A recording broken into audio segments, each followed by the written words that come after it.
De Sainte Élisabeth de la Trinité. Le ciel dans la foi. 5e jour, première oraison. Voilà que je suis debout à la porte et je frappe. Si quelqu'un entend ma voix et m'ouvre la porte, j'entrerai chez lui et je souperai chez lui et lui avec moi. Heureuses les oreilles de l'âme assez éveillée, assez recueillie pour entendre cette voix du Verbe de Dieu. Heureux aussi les yeux de cette âme qui, sous la lumière de la foi vive et profonde, peut assister à l'arrivée du Maître en son sanctuaire intime. Mais quelle est donc cette arrivée ? C'est une génération incessante, une illustration sans défaillance. Le Christ vient avec ses trésors, mais tel est le mystère des rapidités divines qu'il arrive continuellement, toujours pour la première fois, comme si jamais il n'était venu. Car son arrivée, indépendante du temps, consiste dans un éternel maintenant. Et un éternel désir renouvelle éternellement les joies de l'arrivée. Les délices qu'il apporte sont infinies puisqu'elles sont lui-même. La capacité de l'âme, dilatée par l'arrivée du Maître, semble sortir d'elle-même pour passer à travers les murs dans l'immensité de celui qui arrive, et il se passe ainsi un phénomène que voici. C'est Dieu qui, au fond de nous, reçoit Dieu venant à nous, et Dieu contemple Dieu. Dieu en qui consiste la béatitude. Deuxième oraison. Celui qui mange ma chair et boit mon sang demeure en moi et moi en lui. Jean 6, 56. Le premier signe de l'amour, c'est que Jésus nous a donné sa chair à manger, son sang à boire. Le propre de l'amour est de toujours donner et toujours recevoir. Or, l'amour du Christ est libéral. Tout ce qu'il a, tout ce qu'il est, il le donne. Tout ce que nous avons, tout ce que nous sommes, il l'enlève. Il demande plus que nous ne sommes par nous-mêmes capables de donner. Il a une faim immense qui veut nous dévorer absolument. Il entre jusque dans la moelle de nos os, et plus nous le lui permettons avec amour, plus nous le goûtons avec ampleur. Il sait que nous sommes pauvres, mais il n'en tient aucun compte et ne nous fait grâce de rien.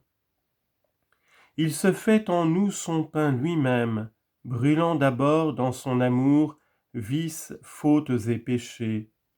Puis, quand il nous voit purs, il arrive béant comme un vautour qui va tout dévorer.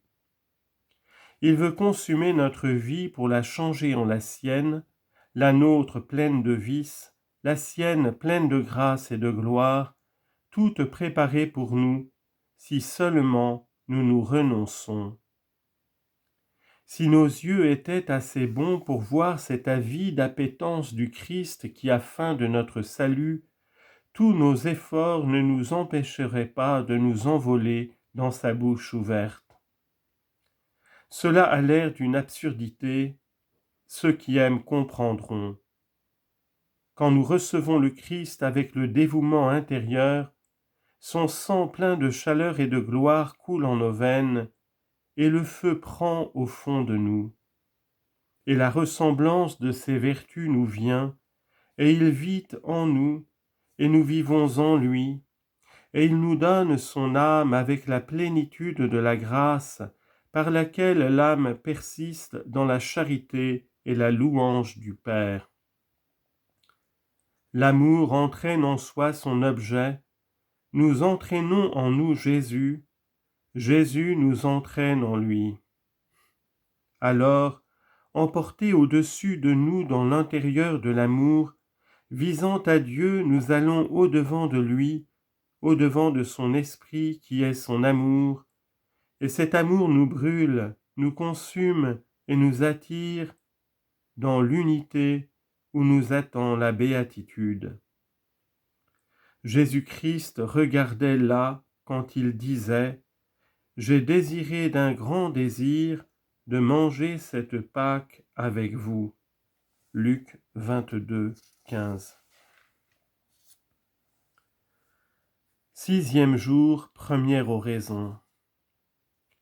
Pour s'approcher de Dieu, il faut croire. Hébreux 11, 6. C'est saint Paul qui parle ainsi. Il dit encore « La foi est la substance des choses que l'on doit espérer et la démonstration de celles que l'on ne voit pas. » Hébreux chapitre 11, verset 1. C'est-à-dire que la foi nous rend tellement certains et présents les biens futurs que par elle ils prennent être en notre âme et qu'ils y subsistent avant que nous en jouissions. Saint Jean de la Croix dit qu'elle nous sert de pied pour aller à Dieu, et encore qu'elle est la possession à l'état obscur. C'est elle seule qui peut nous donner de véritables lumières sur celui que nous aimons, et notre âme doit la choisir comme le moyen pour parvenir à l'union bienheureuse. C'est elle qui verse à flot au fond de nous tous les biens spirituels. Jésus-Christ, parlant à la Samaritaine, désignait la foi lorsqu'il promit à tous ceux qui croiraient en lui de leur donner une source d'eau vive qui rejaillirait jusqu'à la vie éternelle. Jean 4, 14. C'est elle qui verse à flot au fond de nous tous les biens spirituels. Jésus-Christ, parlant à la Samaritaine, désignait la foi lorsqu'il promit à tous ceux qui croiraient en lui de leur donner une source d'eau vive qui rejaillirait jusqu'à la vie éternelle. Ainsi donc la foi nous donne Dieu dès cette vie, revêtu il est vrai du voile dont elle le couvre, mais pourtant Dieu lui-même. Quand viendra ce qui est parfait, c'est-à-dire la claire vision, ce qui est imparfait, ou en d'autres termes, la connaissance donnée par la foi, recevra toute sa perfection. 1 Corinthiens 13, 10. Nous avons cru l'amour que Dieu a pour nous, et nous y avons cru. C'est là le grand acte de notre foi. 1 Jean 4, 16. C'est le moyen de rendre à notre Dieu amour pour amour. C'est le secret caché.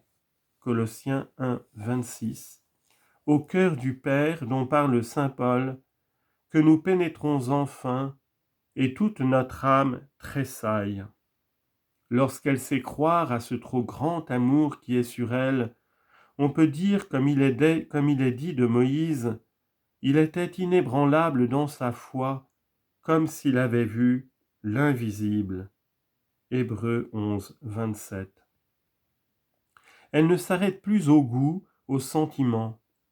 Peu lui importe de sentir Dieu ou de ne pas le sentir, peu lui importe s'il lui donne la joie ou la souffrance, elle croit à son amour. Plus elle est éprouvée, plus sa foi grandit, parce qu'elle traverse pour ainsi dire tous les obstacles pour aller se reposer au sein de l'amour infini, qui ne peut faire qu'œuvre d'amour.